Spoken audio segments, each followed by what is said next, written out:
The remedy. The remedy. What's underneath the situation you don't realize? So let's examine with a critical eye. Put on your glasses and let it magnify the truth that lies hidden under all those lies. Cause everybody has nobility, and if you look beyond what your eyes can see, you'll see they're just like you and me, and now we're giving you the remedy. Welcome to the Remedy Podcast. This podcast is a project of WEBB, a North Carolina nonprofit that works to increase wealth for Black businesses through connection, network, and opportunity. Our host is Stephanie Terry, the Executive Director of WEBB, and our co-hosts are Associate Director Rinnie and myself, Mashallah Salaam. I am the Media and Production Specialist. In this podcast, we hope to bring consciousness to the racial divide and speak on emerging new narratives about race. Thanks for joining us today.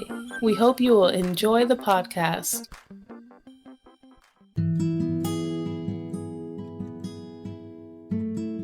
Good morning. So I'm Stephanie. I'm the Executive Director of WEBB. My name is Mashallah Salaam, and I produce and edit this podcast. And I'm Rinnie Associate Director of WEBB. Welcome to the Remedy Podcast. Yes, we are so glad to be back. How many weeks did we take off, y'all? I think we wrapped up like the beginning of March and said we would come back in April. So hasn't been that long, but it seems like it's been a long time because a lot has happened to all of us, I'm sure. A lot. Yeah, it feels like forever. But I'm so glad to be back. I had my morning cup of oats, and now I'm drinking some hot ginger tea that doesn't taste like ginger at all. I think the tea bags got old. Do you ever see an expiration date on tea bags? I think tea does go stale. I mean, if it's more than a couple of years old, you're not going to want to drink it. Oh, well, it's in the hot water. Anyway, Mashallah, how you been? I've been really good, actually. It's really exciting because I actually just received a response back from Mark Dean, and he's the guy you rate that video about. Yeah, so I emailed Mark Dean, and he created the color monitor for our computer screens and worked with IBM. So he said that he really enjoyed the delivery and coverage of his career and accomplishments. I sent him the video, and he said that everything was really good, and the pictures were well presented, and yeah, he was just like, I wish you continued success and enjoyment in your work, and thanked me. So that was really awesome. That's amazing, Mashallah. We saw that video like months ago. Yeah, before we even started the podcast. That's how we knew we wanted you to produce our podcast. Yeah. Right? That's pretty awesome. Wow, congratulations. Thank you. And where can people see this video if they want to watch it? On my YouTube channel, Afro Future Productions. Awesome. And so that brings us right into what we're going to talk about today. And what is that, Stephanie? You're going to introduce the theme of season 3 of our podcast. Letting go. You ever hear this phrase, Rinnie? Let go and let God. I have. It's really interesting to that notion of letting go. It's like we don't always know what we need to let go of. You know. I don't think we always know.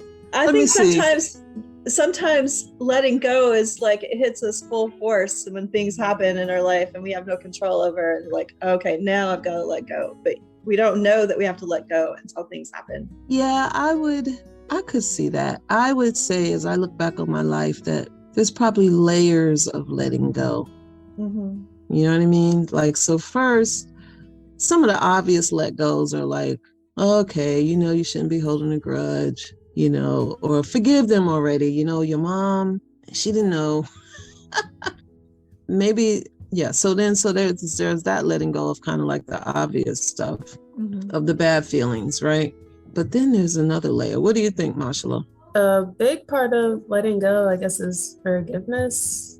like whether you have to forgive yourself or forgive another person in order to let go of a situation. I wonder what's harder, letting go and forgiving others, or letting go and forgiving ourselves? I feel like it's probably harder to forgive ourselves. Say more. Well, have you ever, or you might have been in this situation, but looking from the outside in, have you ever had a friend who was in a terrible relationship, but they kept going back to that person, and you wondered how it was so easy for them to forgive that person because you're looking at it from like a different perspective. You're looking at it from the outside, and you're like, yeah, I wouldn't forgive that person if I were them. But then it's like they, no matter what, it seems like they always find it in their heart to forgive them. But then when it comes to something that they have done in the past or something that they regret, it seems like it's really hard for them to forgive themselves. True. I've seen that. What do you think, Rinnie? Oh, forgiveness is one of those tricky things. Like we grow up being told to forgive. But when we're forgiving, it's really an emotion for ourselves. It really doesn't have anything to do with like the other person. And that's part of the letting go, just to kind of protect yourself. Sometimes we forgive people and they don't even know it, and it's like has no impact on their life that we're forgiving. So it's really an internal process to take care of ourselves. I think it's part of self-care rather than holding on to grudges and stuff. It's the process to let go of deep resentments or feelings that just keep you back from doing the things that you need to do. Yeah, but I wonder, why is it so hard to do then? Like, it's easier said than done. And I'm wondering, why is it so hard to forgive, whether it's other people or ourselves? Because we can talk about it all day, but it's a hard process. And I think it's because of something deeper. It's like something to do with our identity. But I want to hear what y'all think about that. Or I may be assuming maybe it's not hard for you to do. Maybe it's just me and my no, it's definitely hard. Self. It's definitely hard. There are situations and things in my life that everybody tells me, forgive, forget. And I'm like, but no, it's difficult. Yeah. I think when it comes to forgiving other people, it's difficult because in your mind, when you hear forgive, it makes you think, oh, excuse their behavior, or just dismiss how you feel about the situation. But I don't think that it necessarily means that. I think that if you're carrying the weight of another person's actions, then it is doing a lot of harm to you. So forgiving a person to me would mean to just give it up to God and say, I'm gonna just let God handle the situation, and I'm gonna free myself from this past. I'm no longer going to live in this prison of resentment. Interesting, because Mashallah, you just said something. You said just leave it up to God, right? Mm-hmm. And so explain that a little bit more, what you mean by that. I think that whatever situation, especially from like my own experience, whatever situation that you're holding on to, if you can't fix it yourself or go back in the past or make that person change, like I know that there's a force greater than me that loves me and that cares about me and that will, make the situation right, and that I don't have to spend so much time focusing on something that I can't change. So if I give it up to God, I'm releasing that emotion and knowing that I have that faith and that trust and, a higher being that cares about me, that will make the situation right. That right there, bullseye. Everything you just said, I'm drawing a big circle around it. That identity, what you just described was a relationship that you have with God. Is that right? Yes. And that is the identity. Ooh, we're going to just jump into some water, some deep water. That's the identity that I'm questioning. Not just about you, but about, that's like the story. That's what we've been told, right? That God wants us to forgive and leave it up to God. And, God understands, and we have to just like trust God. How many times have you heard that, Rinnie? Most of my life. Mine too. Probably all of my life. But what if there was another perspective about that? Like who we say God is and who we are in relationship to God. Well, and I was just wondering, the fact that we have free will, that we are given the tools to make things better for ourselves, and we're giving the tools to be in conversation with people and stuff. There's some agency on our part that we have to take responsibility for. That's, and especially in this like world that's like increasingly divided, it's like I have a hard time with this idea of like, let go, let God, when we have to actually be agents of change and agents of power in our own life and in the life and in our world and in our society. And so what is that balance between our relationship with God and embracing our own agency and going out there and being agents of change? Yeah, so you're even saying it in a different way, but you're essentially describing the same relationship that Mashallah just described with God, right? That there's this one or the other, and that we have a will outside of God, right? And I'm going to go even, usually we're not supposed to talk about these things because it's outside of the script. So let me stop beating around the bush, because y'all know I got a straight bias. Everybody that's listening to me, I have a bias.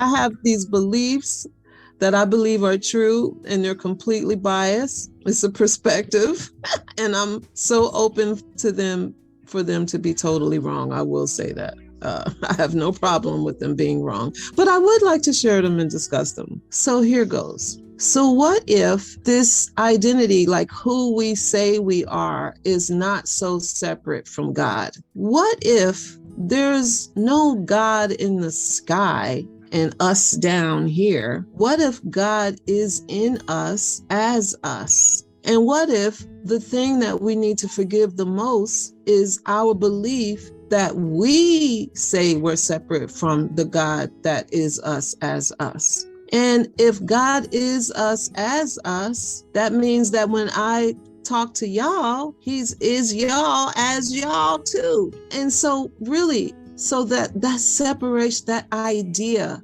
that we can be anything other than what God made us to be, is the real thing that needs forgiving. And that's the shit we need to let go of. Okay, so this has really taken a very theological, religious, spiritual turn.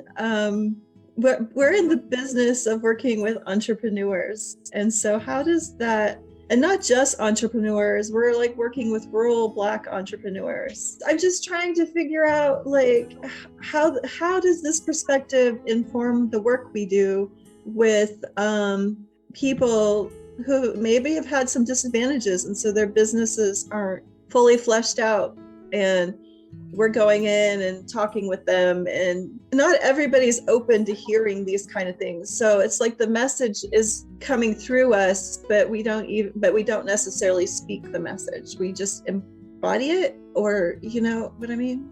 I do know what you mean. And it has everything to do with entrepreneurs, especially entrepreneurs that have been marginalized and shut out.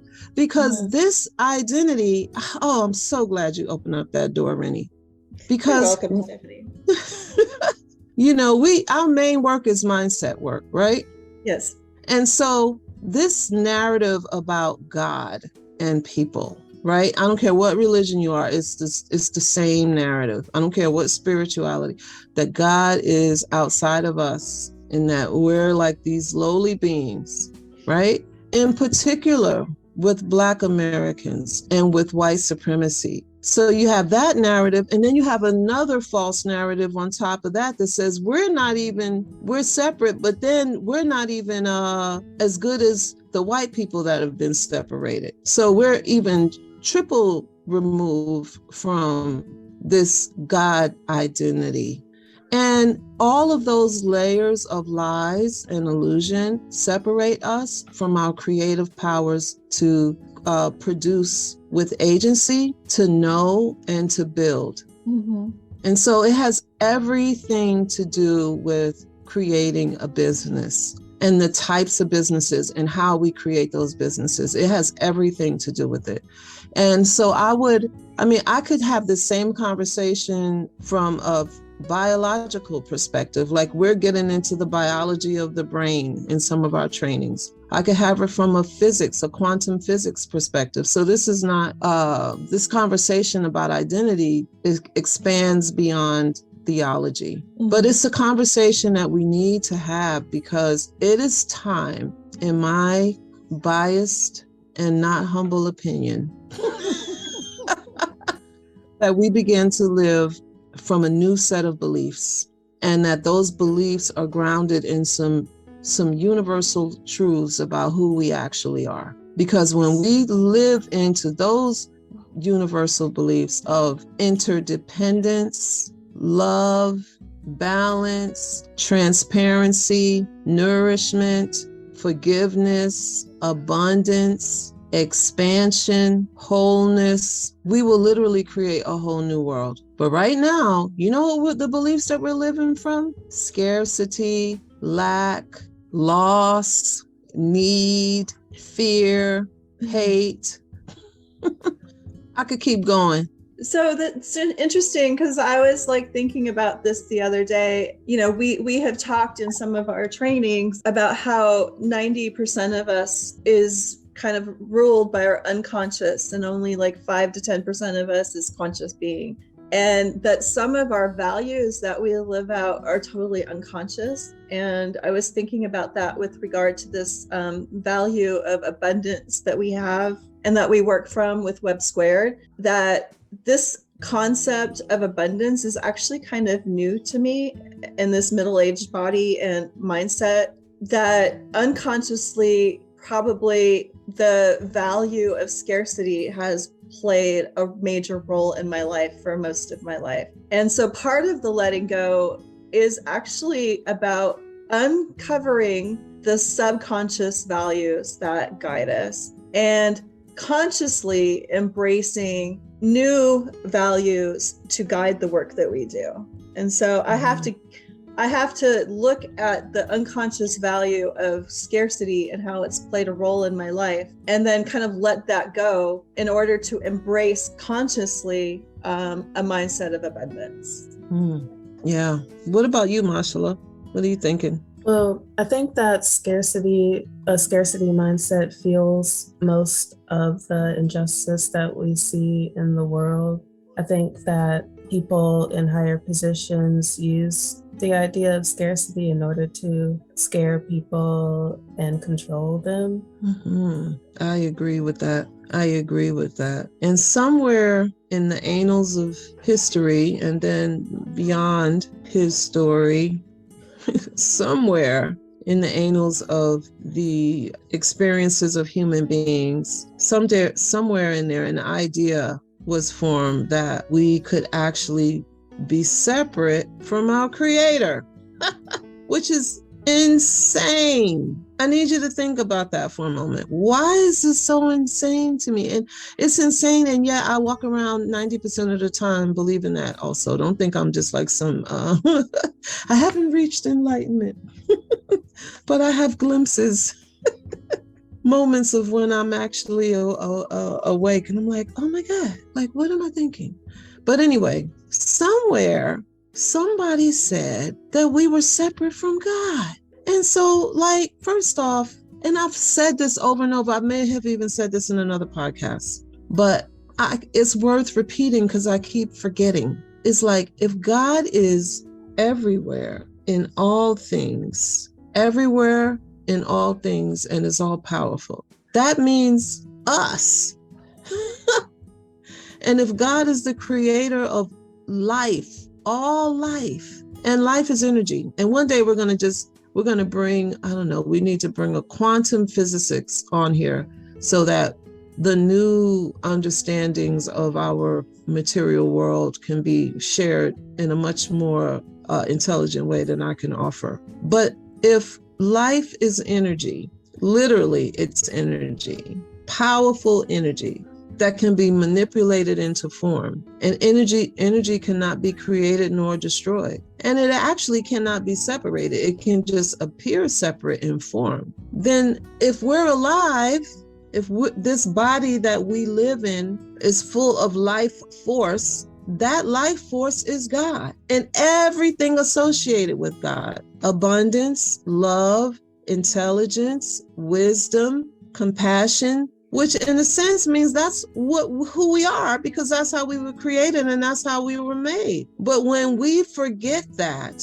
and believe that we are a physical body only, and we give power to our physical bodies and completely subordinate the part of ourselves that brings our bodies to life, then we do ourselves a serious injustice. And then because we do ourselves an injustice, we are able to spread injustice, because you can only share what you have. And so the relationship that needs repairing is the one internally. And it starts with our identity, who we say we are. And the more that we can remember the truth about ourselves, the more that we will actually walk around the planet in that truth and see our other brothers and sisters from that place of truth. And the easier it is to forgive. So I'll get off my soapbox. I don't even know why they call it a soapbox, but right now I'm why they call it soapbox, Rinnie? Because people literally used to stand in the streets on soapbox and preach. That's why they call it a soapbox. Oh, okay. Well, I'll get off my chair. And y'all have at it. Well, I was just thinking that one of the images that we're using this year as kind of a symbol for the work we're doing is the phoenix. And I just thought it would be really nice if, Stephanie, you could talk about the symbolism of the phoenix and why we're using that as part of our work this year. Yes. So I cannot talk about the phoenix without lifting up my sister friend, artist Demita. Demita's picture of the phoenix, oh no, my God. In fact, I didn't even know about the phoenix until I saw this picture. And I looked at it and it just brought tears to my eyes. Like, it's just so moved. I have to have that picture in my house one day. But anyway, so yes. So if you just Google the phoenix, and I'm sure some of you already probably know what this symbolism of the phoenix, but it's literally a bird that emerges out of the fire, out of the ashes. It can symbolize a civilization that dies, and then out of it emerges a new one. It could symbolize, yourself, leaving an identity or a personality, and out arises this powerful being. It can be like shedding old skin and coming out a new skin, but it's a symbol of death and rebirth. And it's a really powerful symbol. I think symbols can mean whatever it moves you to mean. But definitely in our work here at WEBB Squared, we're hoping to emerge amazing, powerful entrepreneurs that have identities, new identities that they can walk into. Not to say that all of the old is bad. That's not what we're saying. But there's definitely a power component in the mindset work that we're doing. And we're hoping that whatever that is individually for our entrepreneurs, that they can reconnect and emerge to be able to create their dreams and handle and solve any challenges and obstacles that come their way. And so that's what it means for me. Mashallah, what do you think about the phoenix symbol? Yeah, when you brought up my mom's painting, I was thinking about how she painted the phoenix rising out of the ashes, or the rising from the fire and like moving up towards the sky. And I think that this mindset training will help Black entrepreneurs to see themselves rising above whatever issues or challenges that they may be facing, within themselves or in their business. And I think that the two are connected. Like, our mindset has a lot to do with how we see ourselves, whether it comes to being successful, if we can see ourselves being successful, if we can see ourselves being capable of achieving something or overcoming something. Yes. Thank you, Mashallah. Rinnie? Thank you so much for explaining a little bit more. I was wondering why you were interested in the phoenix as a symbol of the work we're doing, and now I feel like I got more perspective on that. Yeah, it's really powerful. It's, it's an easier symbolic lift than like a chicken and an eagle. So yeah, we so this is the work that we're in. The other thing I want to say about questioning your identity, I want to bring this up. This is just my own personal reflections on my journey, is that be gentle with yourself. Be gentle. I remember when I first came across this idea that there was actually a me that was not the me that I thought I was. And I can remember it was a book that I was reading that was sharing this wisdom, and I threw the book down because it was such a jolt to my thought about myself that it actually felt dangerous to think that, and it scared me. And so I dropped the book and I started watching television to just kind of dumb myself down. So I'm telling you the truth, so I could just get back and not, And so what I learned, and it took a couple of years before I picked up that same book again, I'm being really honest. And so what I learned from that is that you can't uproot something and not replace it with something else as strong as the root. Mm-hmm. The root, we're rooted in this identity now. And so you have to kind of grow your awareness and understanding before you repot yourself, so to speak. I don't know if that's a bad analogy or not, but especially when it comes to our minds. And so we have to be rooted in something firm to be able to be and move around, with some coherence. So that's why building up, all of these wonderful qualities about ourselves and our mindset, making that conscious and building up positive experiences and experiencing ourselves in powerful ways and being in relationships and knowing that we're loved and knowing that there's a community around us. All of those things are incredibly important when you're doing mindset and mind shift training, because you have to have it. It's necessary, so that when you begin to slowly say, well, maybe I'm not just Michael Jenkins, from maybe there's a little bit more to me than I realize. You can do that. Maybe I'm not just a church secretary. Yes. Maybe you're not just a church secretary. And Mashallah, maybe you just didn't make a video. Maybe you actually are a recording producer, star business. Maybe you just didn't draw something. Maybe you're actually an artist. And maybe I'm just not sitting here just running my mouth. Maybe I'm actually a teacher. So gentle. Yeah, I'm wondering, do you remember what the book said that made you throw it down? Woo, you put me on the spot. I actually happen to have that book. I've been reading, this book is called A Course in Miracles. And I've been reading this book for about 20 years now. Let me get it, because I think I can remember. Hold on. It was something that made me have to face that I was responsible for everything. I just turned to it. The fear to look within. The Holy Spirit will never teach you that you are sinful. Errors he will correct, but this makes no one fearful. You are indeed afraid to look within and see the sin you think is there. And it talks about your ego. It talks about, and when I looked in, I actually saw my ego. And I used to be able to hear it a lot. Like, I can remember, I'll share something really private with you all.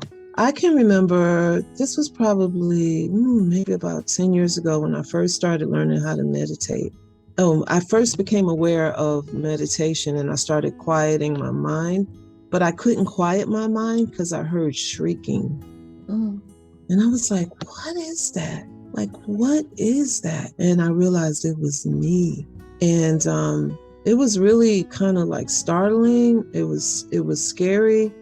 But then when I began to like sink into it, I realized that underneath that shrinking, there was like this amazing peace. And I can't describe how I had to like face the fear, face the shrieking to get to the peace. And now when I meditate, it's no shrieking. My mind is more quiet. But all I'm saying is that, like, I remember growing up and I had lots of anxiety and fear and worry and stress from the world around me and, you know, all the stuff that we deal with. And it took a while for me to face that and then let it go to get to the part of me that is peaceful and gentle and quiet and really powerful. So I don't know if that helps, but I'm just shared that with the 32 listeners that we have. We actually have a lot more than you think we do. Okay. Yeah. So I've done very little to promote our podcast, but the stats tell me that people are listening and I don't know how they're finding us, but you know, we're doing pretty good. Okay. Well. So yeah. I'll be out here naked by myself, ladies. That's fine. Well, is that an invitation for us to share our own? No pressure from me. I'm you. No, seriously, I'm just being funny. No, you don't have to do that. Do not. As a matter of fact, don't. I just know how to turn into guilty mom. You know, I got kids. But no, it's all good. Yeah. Just to kind of sum up, what we're planning on talking about this season is just this idea of what do we need to let go of? Yes. And what do we need to embrace to become powerful people, entrepreneurs. And, you know, it comes down to, it's all about mindset. It is. So we know some phoenixes in our life. We have a real life phoenix in our world here at WEBB Squared. We need to give a shout out to Frank Phoenix. Yay! Frank, you're amazing. We love you. We love you, Frank. Frank has allowed us to not fall into the ashes, to the physical ashes. And he's given us some fuel so we can keep going like this. So yes, thank you, Frank Phoenix. He is an awesome, and you know what? This is something that you need to know. You know, I used to think that, boy, if you have wealth and abundance, then you probably are a terrible person somewhere. That's a belief that I let go of quickly. There are so many amazing, joyful, wonderful ways to create wealth and abundance and then share it. So, you know, remember that on your way to success, ladies, that we can be rich and good. I want to just say a thank you to Frank, because not only has he given us fuel to do the work we need to do, he also donated half of his library to our web boutique and thrift store. Yes. So all of our books that we have for sale, most of them came from Frank's personal library. So we hope that you will check out our web boutique at it's on our website at websquared.org, and the monies from the boutique are going to go towards more fuel to do the work that we're doing. So please check it out and support us through the boutique. Yes. And I'm just glad to be back recording. It's going to be so much fun.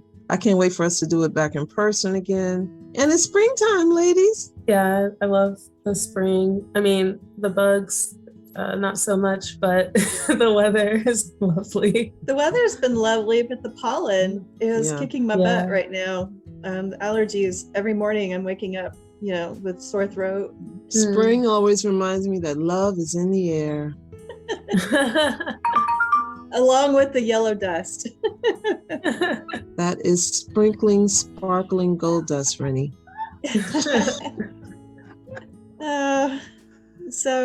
Anyhow, I think that's a wrap. And I think so. Are we still leading the revolution? Yes, this is all the revolution isn't done with the dialogue. Okay, well, Mashallah, do you want to take us home and finish this out? As we all know by now, the revolution begins with dialogue. All right. Well, We'll see y'all next week. Bye-bye. This has been a joint podcast of WEBB Squared and Afro Future Productions.